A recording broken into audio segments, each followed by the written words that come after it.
சிவகங்கை மாவட்டம் திருப்பத்தூர் அருகே குன்றக்குடியில் அமைந்துள்ள திருவண்ணாமலை ஆதீனம் 45வது குருமகா சந்நிதானம் தெய்வசிகாமணி தேசிக பரமாச்சாரியார் சுவாமிகள் அருளாலய திருக்குட நன்னீராட்டு விழா வரும் ஞாயிற்றுக்கிழமை நடைபெற உள்ளது. அதனை முன்னிட்டு இன்று அவரது அருளாலயத்தில் புதிதாக கட்டி முடிக்கப்பட்ட முழு திருவுருவ சிலை திறப்பு விழா நடைபெற்றது. தமிழக அறநிலைத்துறை அமைச்சர் சேகர்பாபு மற்றும் கூட்டுறவுத்துறை அமைச்சர் KR பெரியகருப்பன் கலந்து கொண்டு திருவுருவ சிலையினை திறந்து வைத்தனர். தொடர்ந்து மடத்திற்கு அருகில் உள்ள வளாகத்தில் நடைபெற்ற நிகழ்ச்சியில் கலந்து கொண்டு பேசிய அமைச்சர் சேகர்பாபு, வாழையடி வாழையாக இந்த தமிழ்மண்ணை உங்களை போன்று சான்றோர்கள் இருக்கும் வரை அசைத்து கூட பார்க்க முடியாது என சங்கிகள் கூட்டத்திற்கு எடுத்து கூறும் நிகழ்வாக இந்த நிகழ்ச்சியை பயன்படுத்திக் கொள்வோம். இன்று குன்றக்குடி பொன்னம்பல அடிகளார் அருளாலயம் எழுப்பிக் கொண்டிருக்கின்றார். எல்லோருக்குமான அறிவாலயம், ஆன்மீகத்தின் ஞான ஆலயம் தமிழகத்திலே தலைநகரான சென்னையில் இருக்கிறது.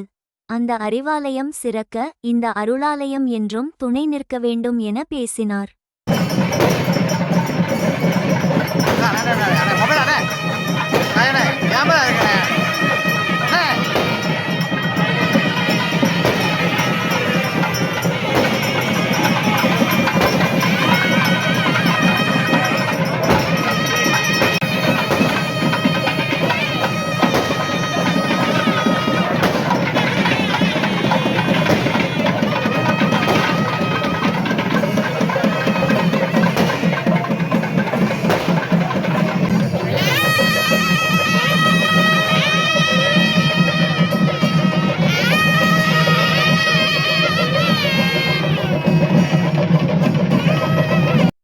சொன்னார்கள். குன்றக்குடி அடிகளாரை பற்றி அவர் ஒரு சமயத்துறை மட்டுமல்ல, ஒரு சமூக புரட்சியாளர். ஆமா, தந்தை பெரியார், பேரறிஞர் அண்ணா, முத்தமிழர் கலைஞர் அவர்களிடம் பேரன்பு கொண்டவர். அன்னை தமிழ் அர்ச்சனை என்ற இயக்கத்தை கலைஞர் அவர்கள் தொடங்கி அது இடையிலே நின்றது. அன்றைக்கு குன்றக்குடி அடிகளார் அதற்கு முயற்சி எடுத்தார். மாண்புமிகு தமிழக முதல்வர் அன்னை தமிழ் அர்ச்சனையை 13 போற்றி புத்தகங்களை உருவாக்கி அதை வெளியிட செய்த போது இன்றைய தமிழக முதல்வர் வெளியிட்டார். அன்றைக்கு பொன்னம்பல அடிகளார் உடல் இருந்தார். இது வரலாறு. அன்றைய குன்றக்குடி அடிகளாருடைய அருந்தவற்றியுடன் நம்முடைய பொன்னம்பல அடிகளார், அன்றைய குன்றக்குடி அடிகளாருடைய தமிழை போற்றியவர் முத்தமிழறிஞர் கலைஞர், இன்றைய நம்முடைய பொன்னம்பல அடிகளாருடைய தமிழ் பற்றை போற்றுபவர் நம்முடைய தமிழக முதல்வர் மாண்புமிகு தளபதி MK ஸ்டாலின்.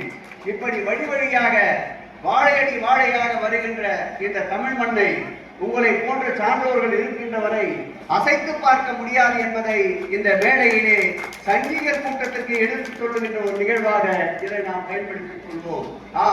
தமிழ் கூறும் நல்லுறவும் அப்பர் இருந்தார், திருநாவுக்கரசர் இருந்தார். அவருக்கு பிறகு இந்த தமிழை வார்த்தெடுக்க பட்டி தொட்டி எங்கும் காடு மலை எங்கும் முட்களும் புதர்களும் நிறைந்த இந்த நாட்டில் நடப்பவர் யார் என்று எண்ணிய போது இதோ இருக்கின்ற இந்த சமூகத்தை தூக்கி பிடித்தவர் இன்றைய தமிழக முதல்வர் என்றால் அது மிகையாகாது. அந்த வகையில் இந்தி மொழி திணிப்பு என்றாலும் சரி, தமிழுக்கு ஊர் என்றாலும் சரி, குன்றக்குடி அடிகளார் காட்டிய பாதையிலே பொன்னம்பல அடிகளாருடைய பயணம் தொடர என்னாலும் மாண்புமிகு தமிழக முதல்வர் உறுதுணையாக இருப்பார் இருப்பார் இருப்பார் என்று சொல்லி இன்றைக்கு இந்த தமிழ் மண்ணிலே, இந்த சிவகங்கையிலே, இந்த காரைக்குடியிலே அன்பிற்கினிய அருளாளர் நம்முடைய பொன்னம்பல அடிகளார் அவர்கள் அருளாலயம் எழுப்பிக் கொண்டிருக்கின்றார். ஆம், அருளாலயம் எழுப்புகின்ற அடியாரே, எல்லோருக்குமான அறிவாலயம், ஆன்மீகத்தின் ஞானாலயம் தமிழகத்திலே, சென்னையிலே, தலைநகரிலே அறிவாலயம் இருக்கின்றது. அறிவாலயம் சிறக்க இந்த அருளாலயம் என்றும் துணை நிற்க வேண்டும் என்று கூறி விடைபெறுகிறேன். நன்றி, வணக்கம்.